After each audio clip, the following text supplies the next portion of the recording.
അതിലെ 2 ഗ്യാരണ്ടികൾ നടപ്പാക്കാൻ തീരുമാനിച്ചു.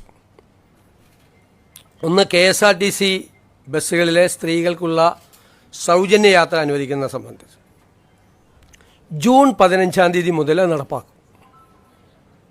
അതിൻ്റെ വിശദാംശങ്ങൾ പിന്നീട് പ്രഖ്യാപിക്കും. ജൂൺ 15 മുതൽ, അടുത്ത മാസം 15-ാം തീയതി മുതൽ KSRTC ബസ്സിലെ സ്ത്രീകളുടെ സൗജന്യ യാത്ര ആരംഭിക്കും.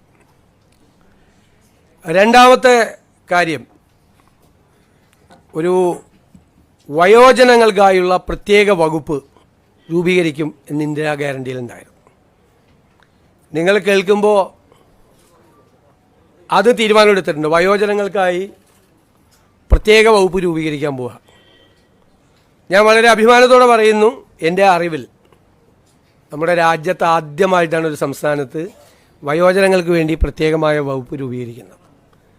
ഞങ്ങൾ ആ വകുപ്പ് രൂപീകരിച്ചതിന് ശേഷം ഇത് ഏറ്റവും ഭംഗിയായി നടപ്പാക്കിയ രാജ്യം ജപ്പാനാണ്. ഏറ്റവും ഭംഗിയായി വയോജനങ്ങളുടെ ഒരു ജീവിതം തന്നെ മാറ്റിമറിച്ച വിപ്ലവകരമായ ഒരു നടപടിയാണ് ജപ്പാനിലെ ഗവൺമെൻറ്റുകൾ സ്വീകരിച്ചത്.